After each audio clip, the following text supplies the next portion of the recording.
po ako. Ay, narinig na ba ako? So, papunta na po ako sa ating tutorial sessions with my tuties.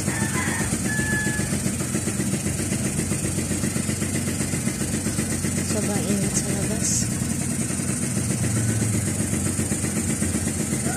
Hindi lang naligo ako. Nakakapangat.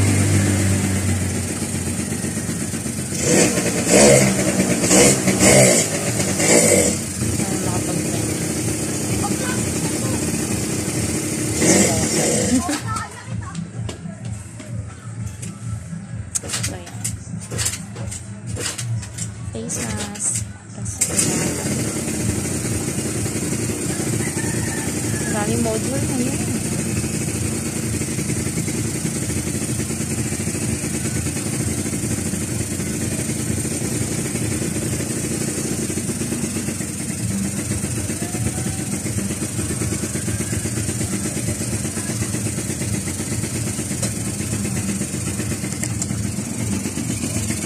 Wow.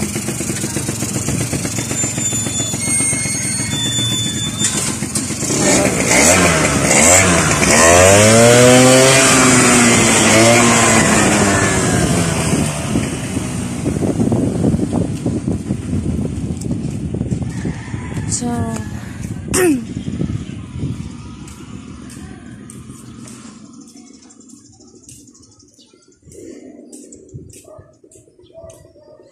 ayun.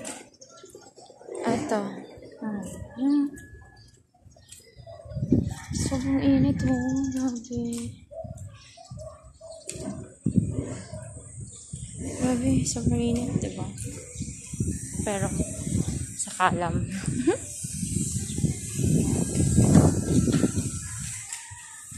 Walang payo.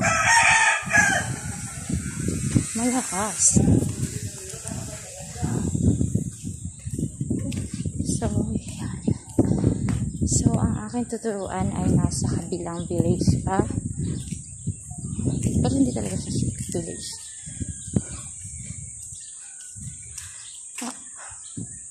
Ano siya? Pabahay.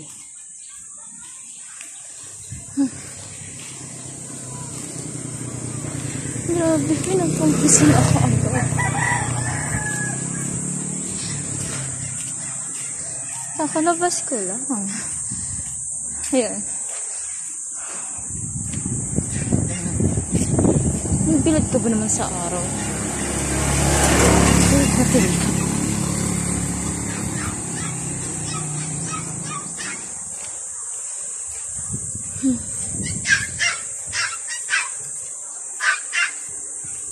so yan guys, tahimik ang aming lugar pagkakali dahil natutulog ang iba,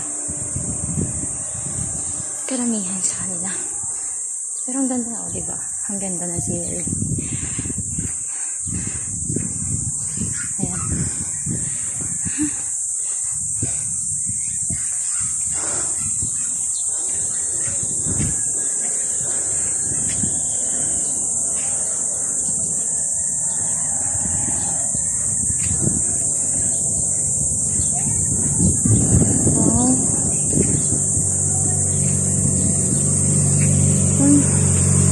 Ang patag na dito, hindi ko magkakaroon na ng pagkahay or parang gano'n.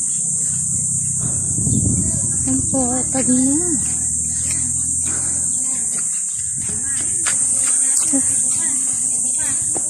Umalis na po ako.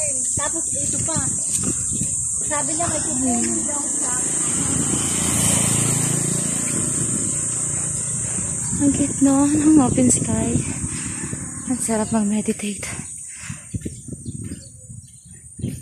Ganda. Dalaki ng ulap. Saya. Ganyan. Ganyan yung mga masarap tanawin. Hindi yung crush mong hindi ka pinapansin. Char. Joke lang.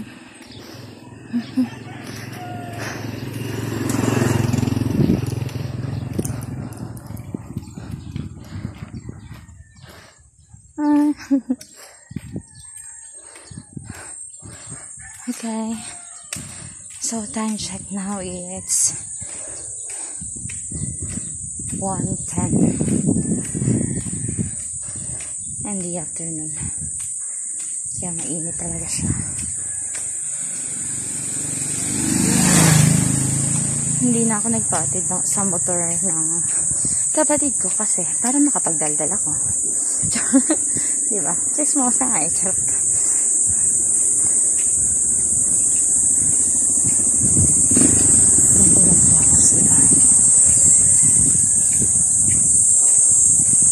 Siyempre din yung kita. Saglit lang, diba? Ayun. May mga baka sa paligid.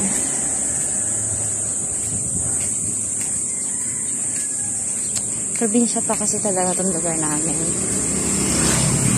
Kaya may mga baka pa. May lang pampuno.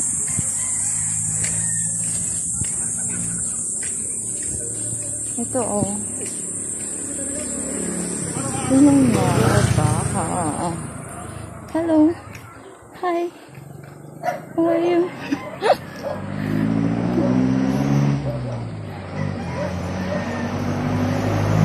Ayan.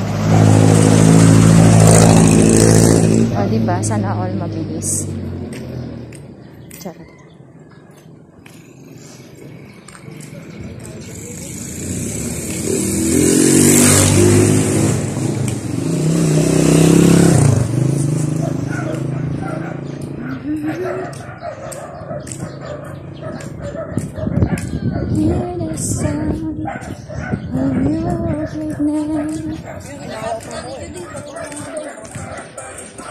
Parang talaga single.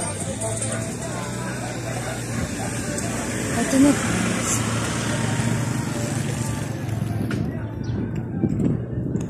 Nandito na ako sa kabilang village or kabilang pabahay. At ito ang makikita mo pababa.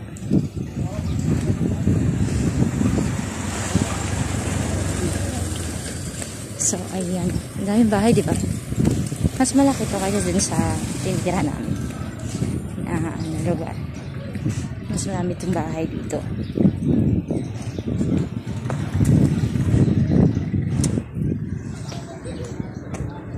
Sana all may kotse. Charot.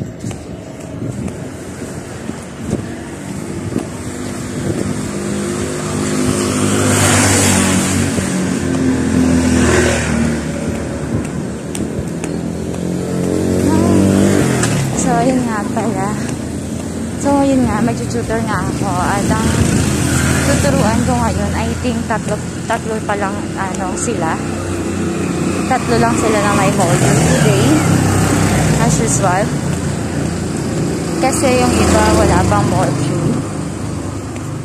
Pero, I'm teaching 5. So, 5 students sila. Meron akong grade 2. Meron akong dalawang grade 3. Grade 5. Tsaka grade 6. And last time, kasama yung kapatid nila na grade 1. Pero ngayon, hindi ko na siya sinututor dahil nasa Caloocan siya. So, yun. Kaya, 5 na lang sila. And then, my first tutorial was, I was teaching grade 1. Yeah, grade 1 student. An English, an English speaking grade 1 student. So, medyo mahasa din lang sa akin. Kasi, ayun, English nga kami pag nag-uusap. English yung medium ng communication namin. Kaya yun, medyo na din ako. Magiliw yung batang yun. So, yan. Ito naman, dito lang sa malapit. So, ayan, malapit na ako. So, I'm going to drop this na. Okay. Right?